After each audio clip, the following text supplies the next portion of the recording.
Okay, so this video is going to be on my focus shelf, which is the second shelf from the top.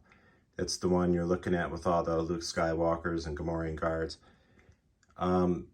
Just going to go through what I have in there, why I have so many, and then take some figures out and show you how the display is built as well. So there's where we're at from the start. So we'll start with Luke Skywalker. I've done a video on this before, so I don't have to spend a ton of time on it. But there you can see, got him surrounded by card backs. And one of these days I gotta get a Return of the Jedi card back. All I have is Star Wars and Empire. That one is not sealed, but it looks cool in there. It's a Taiwan. So in the front row, we have Cater Factory and Cater China. Okay, these are arranged according to factory. The second row are all Unitoy blonde hair. The third row are all Unitoy brown hair. Fourth row here, these are all made in Taiwan. Taiwan always makes really awesome variants. And then these last two rows are all Smile Factory. So one of the things when I talk about each one of these factories, each one had a couple of different versions made as far as the country of origin stamp and the date stamp. Cater, for instance, you can see it's got 3 lines there. The GMFGI, the date, and then Hong Kong. And then later on, they had some of them made in China, so they sent the same mold to China, but dug out the Hong Kong and filled it in, or wrote China in where they dug out the Hong Kong, which caused that raised bar on the figure. And there are 2 different country of origin stamps for the Hong Kong and 2 different ones for the China. So right there you have 4 different country of origin stamps just for the Cater Factory Lukes. Not to mention differences in pants colors, and some of them are a little glossy, some of them are matte. So every factory has variants of its own, and then every factory did them a little bit differently from each other. So that's why you end up with so many of them. Same thing with these brown hairs. You can see all the different shades of brown that they made. I did a video with a couple of these in there too. So, and the Taiwans have different color pants, and you know, the eyes and hair are painted a little bit differently. Some have darker yellow hair. Smile made a light brown hair one. Somebody, one of the Kenner people said it was probably just a mistake that the factories made those brown hair Lukes. But anyway, that's why there's so many of them. And again, I've done videos on Luke before, so if you want to check those out, they're pretty cool on the different variants and what their COOs, their country of origin stamps look like. So let's move on to Gamorrean Guard. Okay, so Gamorrean Guard is also arranged according to factory. And again, each factory that I have here, there's at least 2 different country of origin stamps and date stamps, and a couple of them, they have 3 different COO stamps. So just in the country of origin stamps and date stamps, you're going to have variants. And then, of course, just look at this, front row is all Cater.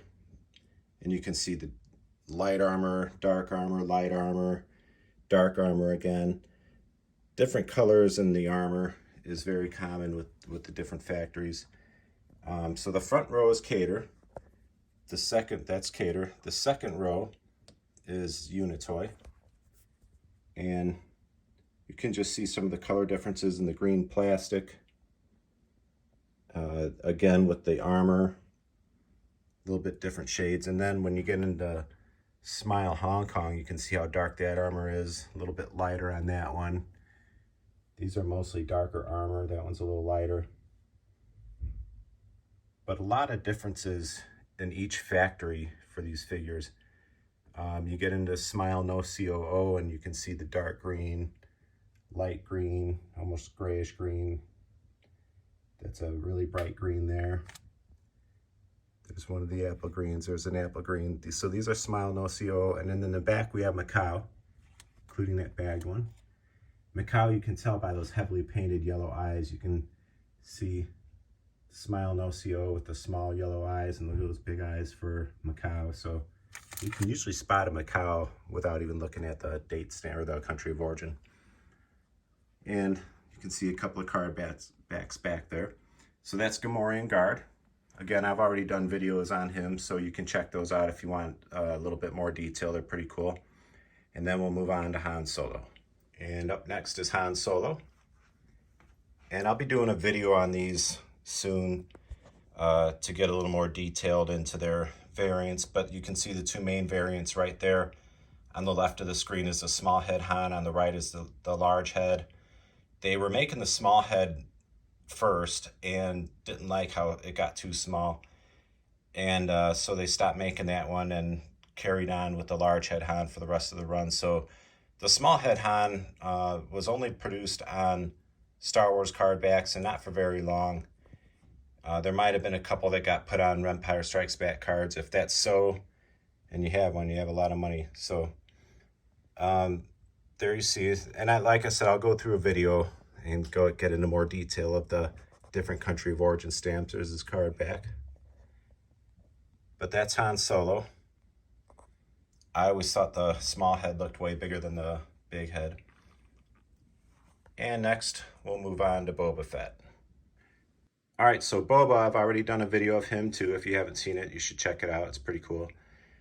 In the front row, the first two rows are all Taiwan Boba Fett's. And these first four, 1, 2, 3, 4. So these four right here are all painted helmet. For some reason, for some unknown reason, in the Taiwan factory, some of the Boba Fett's were painted blue on the helmet, usually just on the front. There have been a couple that they were painted all the way around. These are just mainly in the front, side, and top. Nobody knows why, but they were done this way, and they're probably one of the more expensive Boba Fett's you can buy. And that's one of my favorites. That's just one that really degraded pretty cool. And the rest of them are Hong Kong. And in Hong Kong, there was only one factory, the Cater factory, that was making Boba Fett figures. And so these are all arranged according to the country of origin stamp and date stamp. This row right here, these are all large C copyright Boba Fett's, which I already have a video of those on. You should check it out, it's pretty cool. And in the back, we got some card backs. There's an Empire, a Jedi. It's a card back advertising the rocket firing Fett that never came out. And then there's one on a Star Wars card back, not on, but that's the figure that came with that card.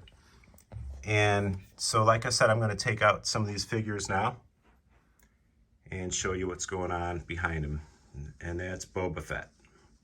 All right, so I cleared out some more figures. I'm going to show you where we're at so far. Here is, put this in front. That's the tier that was in there. And it just looks like a set of bleachers. Got those at Ian's Display Accessories. They fit perfect too. What I have, 1, 2, 3, 4 of them fit perfect across here. Up on top, this is what the bagged figure was on. Again, just a cut up start case. And then these things I got just on eBay, I think, just as risers, and it just worked out to where I could go all the way across from them, and they just fit perfectly back there. So these are just little acrylic risers, probably made more for store displays, which is the kind of stuff I like to use. And I'm gonna take, this is just glued on to that.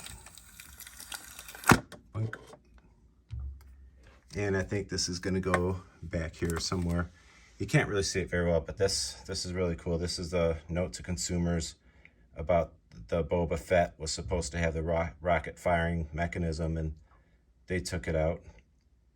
So that's what that is. And then there's the back. Telling you a little bit about Boba Fett.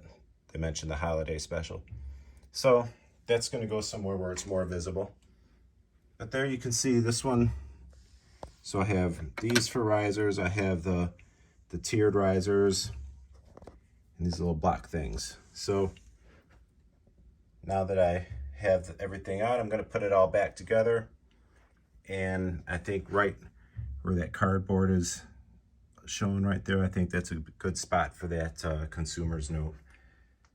So not nearly as much going on as I have in this shelf as far as risers and that, but still it's cool because you can't see any of it once you put the figures in there.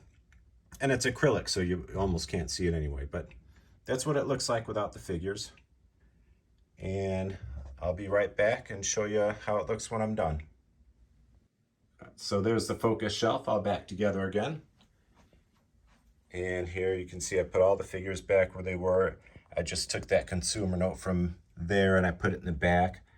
It kind of covers up the empty cardboard look for where the bubble was torn off of that Empire card there. And it's close to the bagged figure, which is what it would have come with. And so that's the focus shelf. Please go ahead and hit subscribe, and you can check out some more of my videos. I have some workout videos coming up again soon too. And you hear me say this all the time, but you should check out variantvillain.com. You'll learn a lot about the factories and country of origin stamps and a lot of the history of how these figures were made. It's a pretty cool site, variantvillain.com.